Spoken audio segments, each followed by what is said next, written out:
이사야 34장 1절로 17절의 말씀으로 우리에게 주시는 하나님의 말씀에 함께 은혜 받기 원합니다.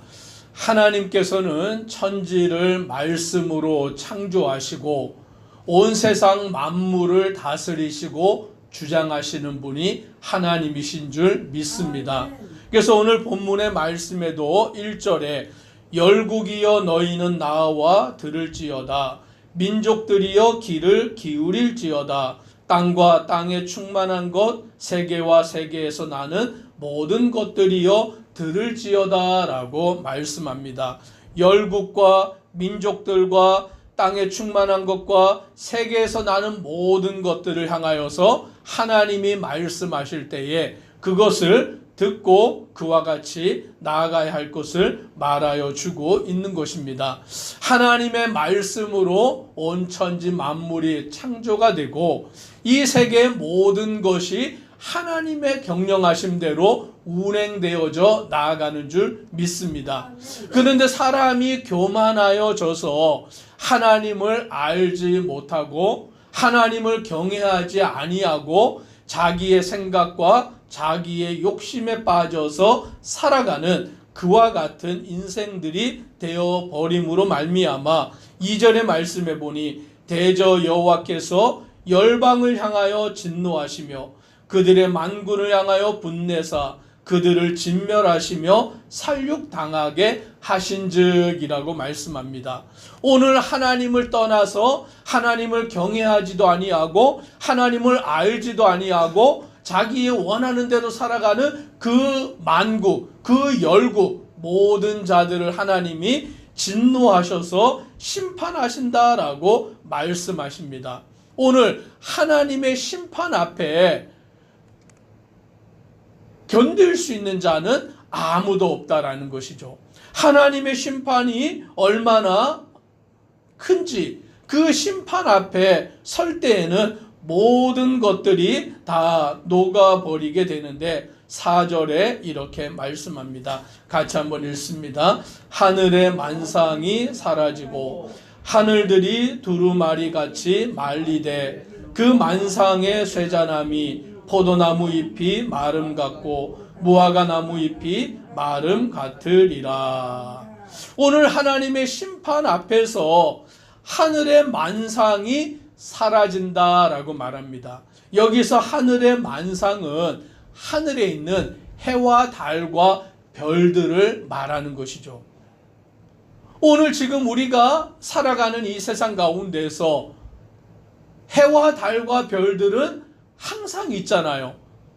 낮에 해가 떠 있고 밤에 달이 떠 있고 하늘의 별들이 무수하게 이렇게 있는데 그런데 우리가 알아야 될 것은 이 해와 달과 별들도 누가 창조하신 것입니까? 하나님께서 말씀하실 때에 해와 달과 별들이 창조가 되었다면 이제 마지막 때에 하나님이 심판하실 때에는 그 하늘에 있는 해와 달과 별들도 순식간에 사라지게 되어버리는 것입니다.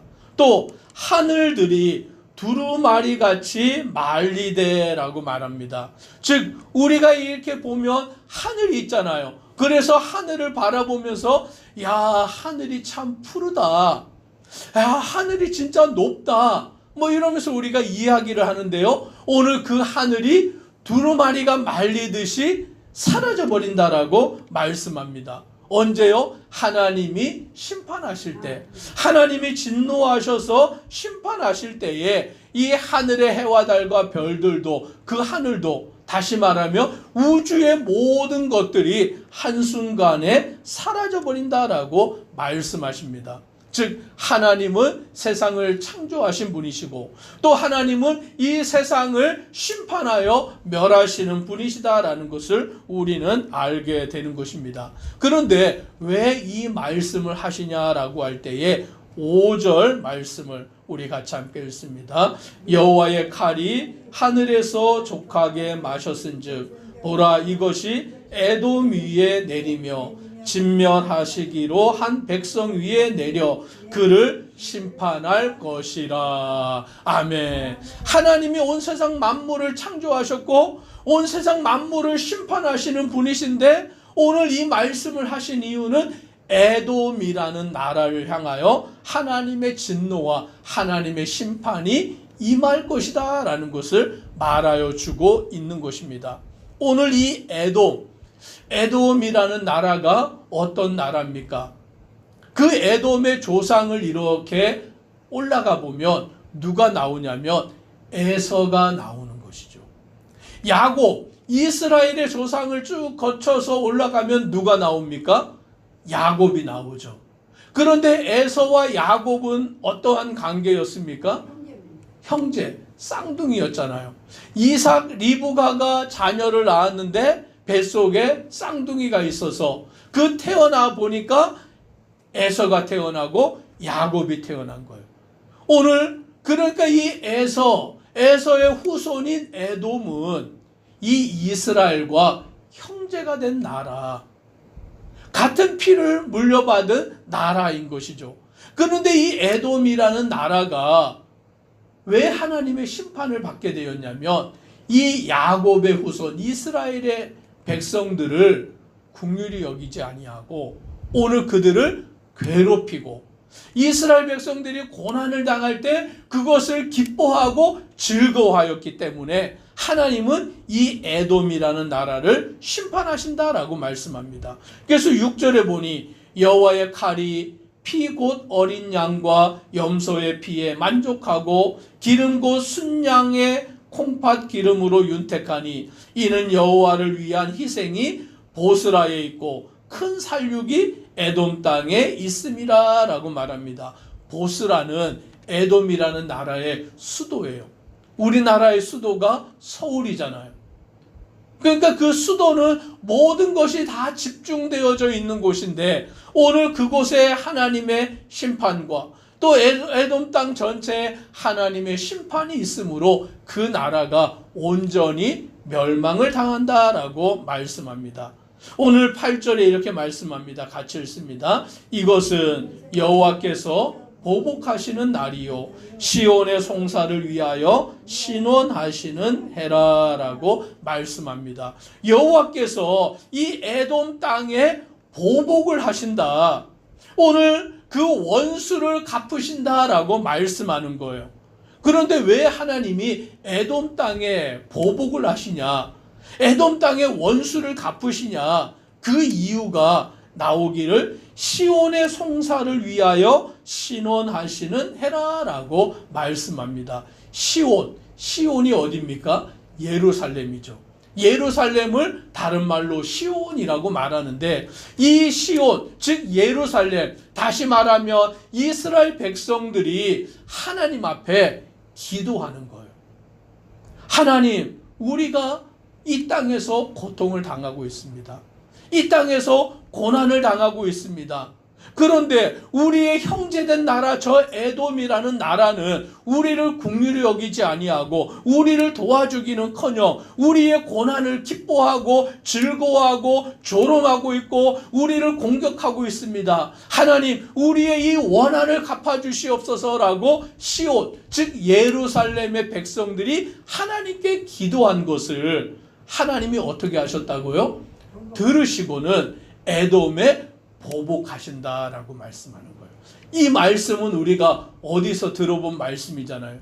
요한계시록의 말씀에 보니까 순교당한 성도들이 하나님 앞에 부르짖어 기도하니까 오늘 그 기도가 금대접에 담겨서 어떻게 돼요?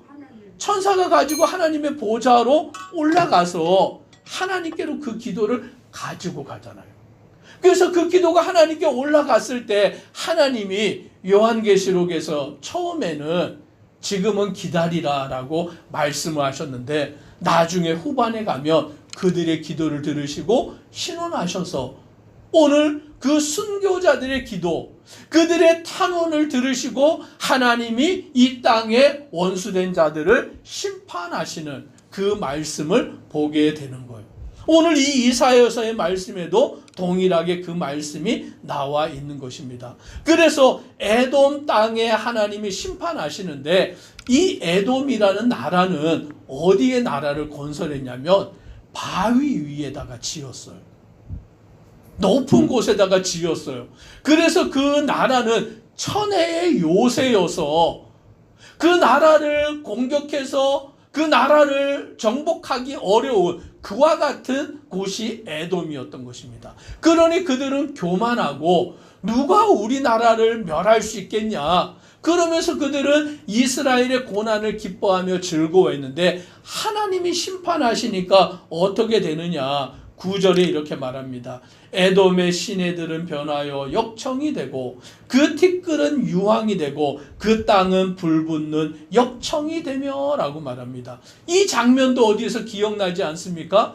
오늘 하나님께서 소돔과 고모라 성의 죄악으로 그 땅을 심판하실 때에 무엇으로 심판하셨습니까?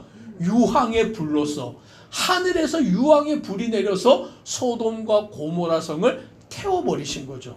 오늘 그와 같이 에돔 땅에 하나님이 역청으로, 유황으로, 불붙는 역청으로 그 땅을 심판하셔서 오늘 10절 같이 읽습니다.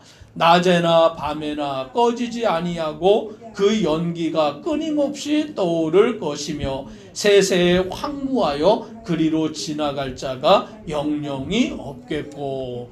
불이 타서 꺼지지 아니하고 연기가 끊임없이 오르고 황무한 땅이 되어서 지나갈 자가 없는 그와 같은 황폐한 곳, 폐허와 같은 곳이 되어버리는 거예요.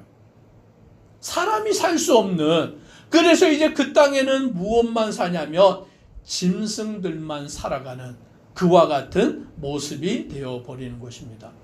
우리가 집을 짓고 살잖아요. 집을 짓고 살면 어떻게 합니까? 그 집을 보수하기도 하고 청소하기도 하고 가꾸면서 살아가니까 집이 사람이 계속 살 수 있는 곳이 되는 것이죠. 그런데 그 집에 사람이 살지 않고 빈집이 되어버리면 어떻게 됩니까? 폐허가 되어버리고 잡초가 막 무성하게 자라고 집에 온통 거미줄이 쳐져 있고 그 집에는 사람이 들락거리는 것이 아니라 들짐승들이 왔다 갔다 하는 곳이 폐허가 되어버리는 것처럼 이 에돔이라는 나라를 향하여 하나님이 심판하시면 그와 같이 되리라 라고 말씀하십니다. 그러면서 이제 이 일이 이루어지는 것을 말씀하시는데 우리가 17절, 16절 같이 읽습니다. 너희는 여호와의 책에서 찾아 읽어보라. 이것들 가운데서 빠진 것이 하나도 없고 제짝이 없는 것이 없으리니 이는 여호와의 입이 이를 명령하셨고 그의 영이 이것들을 모으셨음이라. 아멘. 여호와의 책에서 찾아 읽어보라. 하나님의 말씀, 하나님이 예언하여 주신 말씀을 찾아서 읽어보라. 이것들 가운데 빠진 것이 하나도 없고 제짝이 없는 것이 없다라고 말씀합니다. 오늘 하나님의 말씀에 다 기록이 되어져 있고 또 이 말씀은 다 짝이 있다라고 말하여 주고 있는 것입니다. 그러므로 우리는 하나님의 말씀대로 이루어지는 것을 믿고 오늘 주님의 말씀대로 온전히 순종하여 주님의 그 길을 따라 살아가는 믿음의 성도 되기를 주의 이름으로 축복합니다. 기도드리겠습니다. 사랑의 하나님, 오늘 하나님께서는 말씀으로 세상을 창조하셨습니다. 하나님이 말씀하실 때 빛이 있었고 하나님이 말씀하실 때 하늘과 땅과 바다와 그곳에 사는 모든 생물들이 창조되었는 줄 믿습니다. 이제 하나님께서 말씀하실 때에 그 창조된 것이 심판받아서 모든 것이 사라지게 되는 줄 믿습니다. 오늘 이 에돔이라는 나라, 오늘 그들이 교만하여서 하나님을 알지 아니하고 하나님의 백성들을 사랑하지 아니하고 자기들의 교만함 가운데서 악하게 살아갈 때에 하나님은 이 에돔을 심판하시고 멸하시고 그 땅이 사라지게 하시는 것을 보게 됩니다. 우리는 하나님의 말씀을 믿고 의지하고 그 말씀대로 순종하며 살아가는 믿음의 성도가 되도록 은혜 더하여 주옵소서. 예수님 이름으로 기도드리옵나이다. 아멘.